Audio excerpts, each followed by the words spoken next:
नमस्कार दोस्तों। Success study Baloda YouTube channel में आपका स्वागत है।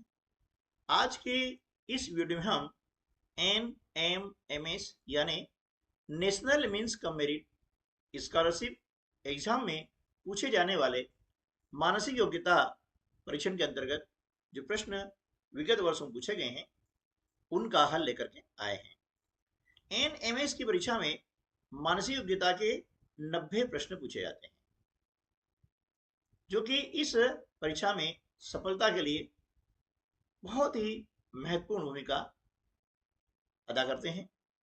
तो आपके लिए मानसिक योग्यता की बहुत सारे प्रश्नों का एक प्लेलिस्ट हमारे चैनल पर उपलब्ध करवाया गया है, जिसे आप विभिन्न टॉपिक वाइज, विभिन्न कंसेप्ट वाइज वीडियो को विस्तृत में देख सकते हैं और उस कंसेप्ट को सीख सकते हैं।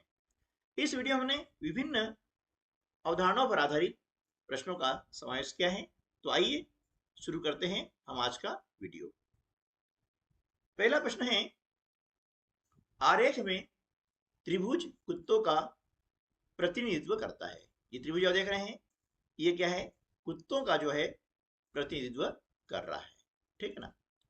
वृत्त जो है यह बिल्लियों का प्रतिनिधित्व करता है। ये जो वृत्त है यह बिल्लियों का प्रतिनिधित्व करता है और आयत जो है तोते का प्रतिनिधित्व करता है, ठीक है। अब यहां पर प्रश्न पूछा गया है कि कौन सी संख्या उन लोगों को दर्शाती है जिनके पास कुत्ते या बिल्ली हैं लेकिन तोते नहीं हैं, ठीक है। हमें देखना है कि उनके पास या तो कुत्ते हैं या बिल्ली है या दोनों है लेकिन तोते नहीं है, ठीक है। इस NMS परीक्षा में वेन आरेख पर आधारित 4 से 5 प्रश्न आते हैं। एक वेन आरेख दिया जाता है और नीचे 4 से 5 प्रश्न पूछे जाते हैं, है ना, जिनके अभ्यास के लिए हमारे चैनल पर वेन आरेख शीर्षक के अंतर्गत बहुत सारे वीडियो उपलब्ध हैं, जिन्हें देख करके अपना अभ्यास कर सकते हैं। तो देखिए, हम देख रहे हैं यहाँ पर त्रिभुज और वृत्त के अंतर्गत कौन कौन सी संख्या आ रही है, क्योंकि प्रश्न पूछा गया है कि उनके पास या तो कुत्ते हैं या बिल्ली है। तो देखिए, ये संख्या और, है ना, ये संख्या क्या है? यह कुत्तों की है, ठीक है। अब संख्या 7 और ये 8, ये है ना, ये क्या है? बिल्लियों की है। और ये जो 8 संख्या है ये कुत्ते और बिल्ली दोनों की है, ठीक है। और हमें प्रश्न भी पूछा गया है कि उनके पास में कुत्ते हैं या बिल्ली हैं या दोनों हो सकते हैं। तो अब इन संख्याओं को हम क्या करेंगे कि यहां पर लिख करके जोड़ देते हैं, ठीक है। अब इनको जोड़ लेंगे, 7 और 8 15, 15 और 6 21, 21 और 5 26 और 1 27। इस प्रकार से इस प्रश्न का सही उत्तर होगा विकल्प डी 27। प्रश्न क्रमांक 2, कौन सा युग्म अन्य से भिन्न है? यानी ये जो है ऑड वन के अंतर्गत जो है प्रश्न पूछा जाता है ना। और इसके भी प्रश्न 3 से 4 आपको देखने को मिलेंगे। ऑड वन मतलब इनमें 1 2 3 और 4 युग्म दिए गए हैं। इन युग्मों में कोई न कोई संबंध है, वो हमें संबंध याद करना होगा, ठीक है। 30 प्रकार के प्रश्न आते हैं। इसके लिए आप क्या करें कि 1 से लगा करके 25 तक के वर्ग और वर्गमूल अच्छे से याद कर लें, एक सारणी बना करके, है ना। इससे क्या होगा कि इस टाइप के प्रश्न हल करने में आपको काफी सुविधा हो जाएगी। और इसी प्रकार से आप 1 से लगा करके 20 तक के घन और घनमूल याद कर लें, ठीक है। अब देखिए 12 का वर्ग होता है 144, ठीक है। 17 का वर्ग होता है 289, 21 का वर्ग होता है 441 और 15 का वर्ग होता है कितना है? 225। वर्ग यानी उसी संख्या का उसी गुणा, 15 का वर्ग अर्थात 15 में 15 का गुणा, ठीक है। ये होता है 225। तब देख रहे हैं इन तीनों में एक संबंध है, लेकिन ये जो युग्म है 15 195 वाला, यह तीनों से भिन्न है। भिन्न मतलब अलग है ना। इसे असमान भी कहते हैं, है ना। तो यहां पर विकल्प सी इस प्रश्न का सही उत्तर हो जाएगा। अगला प्रश्न है श्रृंखला वाला, है ना। श्रृंखला यानी श्रेणी क्रम बोलते हैं, सेवन इंग्लिश में कहते हैं सीरीज। सीरीज भी कई प्रकार की होती है ना। और सीरीज से संबंधित प्रश्न हमारे चैनल पर आपको मिल जाएंगे प्लेलिस्ट में, और विगत वर्षों के प्लेलिस्ट में भी आप इन वीडियो को देख सकते हैं। तो ऐसा नहीं है कि वह 22-23 का है, 24-25 के लिए बनाया गया है, इसमें नहीं पूछा जाएगा। कंसेप्ट कभी भी चेंज नहीं होते हैं, ठीक है। तो हमें कंसेप्ट सीखना है, न कि प्रश्न। प्रश्न तो चेंज होते रहते हैं, लेकिन कंसेप्ट कभी चेंज नहीं होता है। अब देखिए यहाँ पर D8V F24S H12P और क्वेश्चन मार्क L1@J। अब यहां पर ये जो अक्षर हैं, लेटर हैं और संख्या है, इनमें कहीं न कहीं संबंध है। हमें क्या करना है, उन संबंध को खोज करना है, निकालना है कि क्या संबंध है, ठीक है। और इसी प्रकार से श्रृंखला बढ़ती जाएगी। तो उस संबंध के आधार पर यहाँ जो क्वेश्चन मार्क है, इसके स्थान पर निम्न में से कौन सा विकल्प सही होगा। तो देखिए हम देख रहे हैं यहाँ डी है, यहाँ एफ है, यानी हम अल्फाबेट जब पढ़ते हैं तो डी के बाद ई आता है, यानी यहाँ ई जो है मिसिंग है, छूटा हुआ है, ठीक है। फिर एफ के बाद जी छूटा हुआ है और एच आया है। अब एच बन जाता है आई, आई छूटा हुआ है और आई बन जाता है जे, यानी यहाँ पहला लेटर क्या आएगा, जे। अब हम देखते हैं कि विकल्प में पहला लेटर कहाँ जे है। अब जे लेटर सिर्फ एक ही विकल्प में है, इसलिए आगे हम टाइम वेस्ट न करते हुए विकल्प बी पर जो है क्या करेंगे, टिक कर देंगे, ठीक है ना। कि परीक्षा में समय को बचाना बहुत ही महत्वपूर्ण होता है।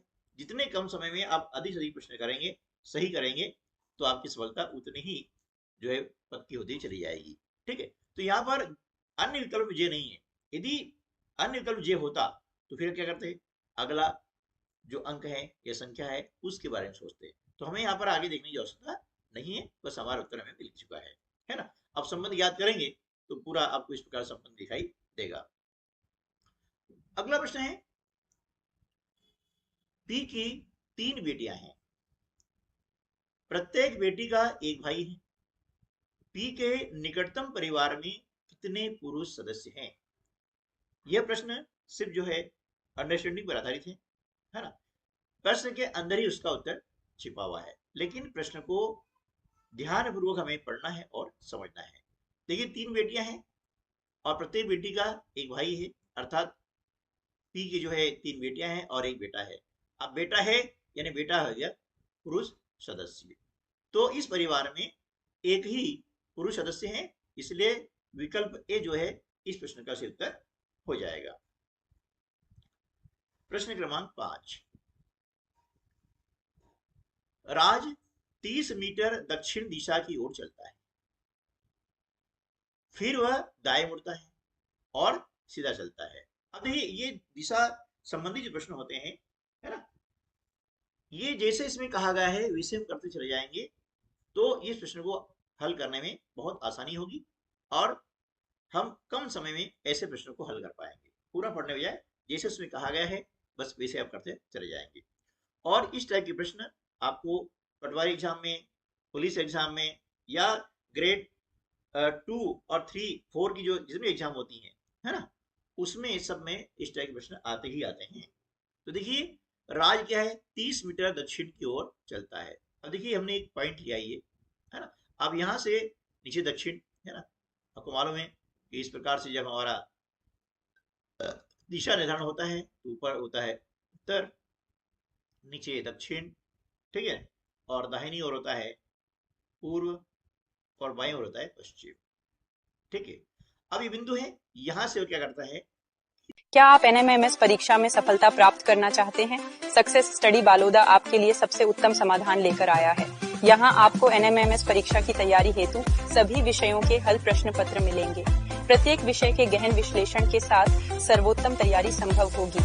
हमारे अनुभवी शिक्षकों द्वारा तैयार किए गए ये पत्र आपकी सफलता सुनिश्चित करेंगे। अब आपको तैयारी के लिए कहीं और भटकने की आवश्यकता नहीं है। सक्सेस स्टडी बालोदा पर सब कुछ एक ही स्थान पर उपलब्ध है। आज ही हमारे चैनल से जुड़ें और अपनी तैयारी को नई दिशा दें। एनएमएमएस परीक्षा में उच्च अंक प्राप्त करने का यह आपका सुनहरा अवसर है। सक्सेस स्टडी बालोदा, सफलता अब आपके सही हाथ में गई है। दक्षिणी ओर चलता है, ये 30 मीटर है ना, ये दक्षिण की ओर हो गया है। फिर वह दाएं मुड़ता है। अब देखिए जब दक्षिण की ओर जा रहा है तो उसका बायां हाथ किधर है, पूर्व की ओर है, और उसका दायां हाथ पश्चिम की तरफ है। तो वो दाएं मुड़ता है ना, वो क्या करेगा, दाएं मुड़ेगा, क्योंकि इधर क्या है, बायां है पूर्व तरफ, और पश्चिम तरफ दायां है। अब दाएं मुड़ता है और सीधा चलता है, यह मुड़ा और सीधा चलता है, ठीक है, जब तक कि वह और 30 मीटर पूरा नहीं कर लेता। मतलब यहां से यहां तक ये चलता है, तो कितना चलता है वो, 30 मीटर चलता है, ठीक है, कितना चलता है, 30 मीटर। फिर दाएं मुड़ता है। अब यहां चलता है, देखिए कि इसका जो है दक्षिण की ओर तो बायां है ना, और उत्तर की ओर दायां हाथ है, तो दाएं मुड़ता है और यहां चलता है वो 20 मीटर, कितना चलता है, 20 मीटर चलता है, ठीक है। इसके बाद वह फिर से दाएं मुड़ता है। अब देख रहे हैं कि यहाँ पर जब उसका मुख उत्तर की ओर है तो पश्चिम की तरफ बायां हाथ है और पूर्व तरफ दायां हाथ है, वो मुड़ता है दाईं ओर और 30 मीटर चलता है, यानी यहां से और चलता है तो ये 30 मीटर यहाँ चल गया, ये आ गया 30 मीटर, ठीक है। अब वह अपने प्रारंभिक स्थान से कितनी दूरी और की दिशा में है। देखिए ये स्थान उसका प्रारंभिक है, अब यहाँ पर चल के आ चुका है वो, ठीक है। तो हम देख रहे हैं कि ये जो एक आयत बना हुआ है ना, तो ये भुजा और ये भुजा बराबर होती है, ये 20 हो गया है, तो 30 में से 20 हमने घटा दिया है, यह दूरी कितनी हो गई, 10 मीटर हो गई है, ठीक है। और इस बिंदु से वह दक्षिण दिशा की ओर है, ठीक है। इस प्रकार से विकल्प ए इस प्रश्न का सही उत्तर हो जाएगा 10 मीटर दक्षिण, यानी अपने प्रारंभिक स्थान से 10 मीटर दूर है और किस दिशा में है, वह दक्षिण दिशा में है, ठीक है। तो दिशा संबंधी प्रश्न को करना बहुत आसान होता है, लेकिन बस उन्हें पढ़ते जाएं और इस प्रकार डायग्राम बनाते जाएं तो कभी गलती नहीं होगी। अगला प्रश्न है, एक प्रश्न और लेते हैं। तो ये जो टॉपिक होता है दिशा वाला, डायरेक्शन वाला, बहुत ही महत्वपूर्ण होता है। एक व्यक्ति पूर्व दिशा की ओर मुंह करके चलना शुरू करता है। देखिए एक बिंदु है, हम जानते हैं कि हमारे जो दाहिनी ओर है पूर्व दिशा है, ये चलता है इस तरफ और 6 किलोमीटर चलता है, ये 6 किलोमीटर चला, ठीक है, 6 किलोमीटर।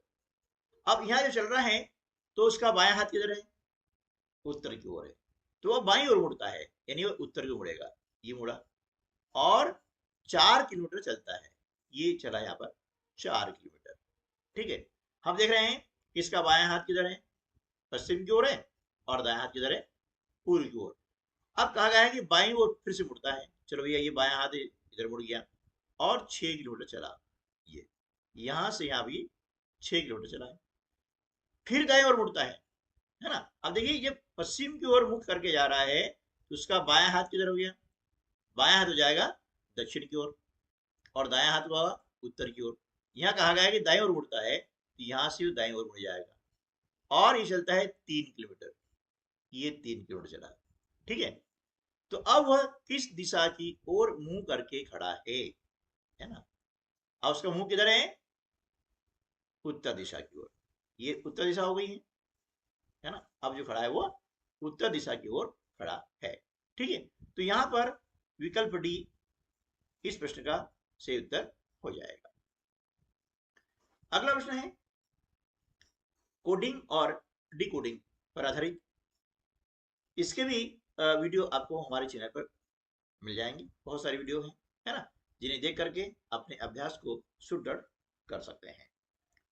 यदि BAG को DCI के रूप में कोड किया गया है तो JAM को कैसे कोड किया जाएगा। तो देखिए इसको जो कोड किया गया है तो इनमें हमें संबंध ज्ञात करना होगा, ठीक है, और उसी संबंध को हम इसमें अप्लाई करेंगे, ठीक है ना। जैसे बी सी छोड़ करके डी आया है ना, बी के बाद सी आता है लेकिन सी मिसिंग कर दिया है और डी आया है।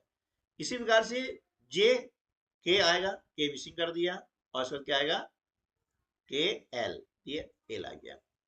अब वही ट्रिक आपको आजमानी है कि यदि विकल्प में देख रहे हैं कि एल डबल नहीं है है ना, सिंगल एयर, एल वाला ऑप्शन एक ही है, बस आपका सही उत्तर हो जाएगा विकल्प डी, है ना।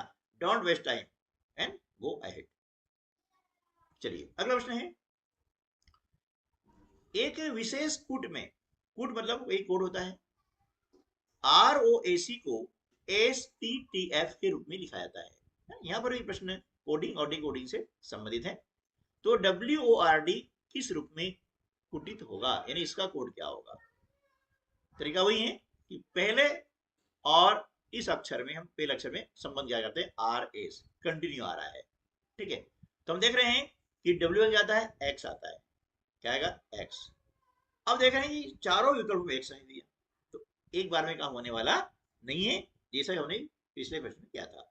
अब हम सेकंड देखते हैं। देखिए अब यहां पर O के बाद में P आया है, ये कंटिन्यू है, O के बाद में P, तो O के बाद में यहां भी क्या आ जाएगा, P आएगा, XP।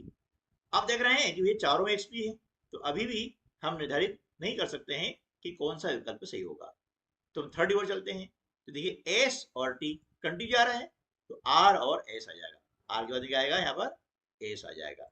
आप देख लीजिएगा भाई कि S एक ही विकल्प में है, XPS। अब यहाँ पर थर्ड जो लेटर है वो S नहीं है, अर्थात विकल्प डी जो है इस प्रश्न का सही उत्तर हो जाएगा। इस प्रकार से प्रश्नों को हल करिएगा तो कम समय में आप अधिक प्रश्न हल कर पाएंगे। अगला प्रश्न है, यदि महीने का पहला रविवार महीने की 4 तारीख को पड़ता है, पहला रविवार कब पड़ता है, 4 तारीख को, तो महीने का चौथा रविवार कौन सी तारीख को पड़ेगा। ये प्रश्न कैलेंडर से संबंधित है ना, और इसके भी वीडियो हमारे चैनल पर आपको प्लेलिस्ट के अंदर मिल जाएंगे। तो प्लेलिस्ट चाहे वो 24-25 के लिए हो, 25-26 की हो या 22-23 की हो, हर प्लेलिस्ट में आप कंसेप्ट आधारित प्रश्नों को पढ़ें, सीखें और इस परीक्षा में सफलता अर्जित करें। तो देखिए पहला जो रविवार है यह है 4 तारीख को, है ना। आप ध्यान दीजिएगा कि किसी भी दिन से उस दिन तक, यानी रविवार से रविवार 7 दिन होते हैं, तो अगला जो है इसमें 7 जोड़ देंगे, तो दूसरा रविवार का आ जाएगा 7 और 4 11, ठीक है। तीसरा रविवार 11 में 7 जोड़ दिए तो 18। अब यहाँ पूछा है चौथा, 18 में 7 जोड़ देंगे तो 25। ये ध्यान रखिए ना। सोमवार से सोमवार यह याद करना है, 7 जोड़ दीजिएगा। मंगल से मंगल याद करना है तो 7 जोड़ दीजिएगा, है ना, कभी कोई गलती नहीं होगी। तो विकल्प सी इस प्रश्न का सही उत्तर हो जाएगा। 10वां प्रश्न है, यह है ब्लड रिलेशन संबंधी प्रश्न, और यह कंसेप्ट भी बहुत ही महत्वपूर्ण है, ये चैप्टर बहुत महत्वपूर्ण है और लगभग लगभग सभी कॉम्पिटिशन एग्जाम में ये पूछा जाता है, इसलिए बेसिक इसका याद होना जरूरी है, ताकि आप आगे जाकर के जब किसी भी कॉम्पिटिशन एग्जाम में सम्मिलित हो तो आपको ये कंसेप्ट बहुत ही सरल लगे और इस टाइप क्वेश्चन को आसानी से हल कर सकें। देखिए पी क्यू का भाई है ना, ये पी क्यू का भाई है ना, पी क्यू का भाई है। अब हमने पुरुष के लिए प्लस चिन्ह का यूज कर रहे हैं, अभी निर्धारित नहीं है कि मेल है या फीमेल है, इसलिए हम चिन्ह भी नहीं लगा रहे हैं। फिर क्या है, आर एस का बेटा है, अभी यहाँ आर एस नहीं है, फिर आगे बढ़ जाएंगे। क्यू आर का बेटा है, यानी क्यू आर का बेटा है, तो आर क्या होगा, ऊपर की जो आपकी पीढ़ी हो जाएगी, और ये इसका बेटा बोला है। अब बेटा कहाँ है, यानी ये पुरुष है, ठीक है, हो गया। अब यहां देखेंगे आर एस का बेटा है, आर एस का बेटा है, यानी एक पीढ़ी और पर चली गई कि आर जो है एस का बेटा है, ठीक है। तो प्रश्न क्या है, पी एस से किस प्रकार संबंधित हैं। तो देखिए ये पी और एस का संबंध हमें ज्ञात करना है, तो हम देख रहे हैं कि देखिए एस का बेटा कौन हो गया, आर, है ना, आर का बेटा क्यू, और ये दोनों क्या है, भाई हैं, इसलिए इसका हो गया पोता। तो विकल्प ए जो है इस प्रश्न का सही उत्तर हो जाएगा। ठीक है दोस्तों, तो आज की वीडियो में बस इतना ही, मिलते हैं अगली वीडियो में ऐसे ही और कुछ नए प्रश्नों के साथ में। तब तक के लिए नमस्कार, जय हिंद।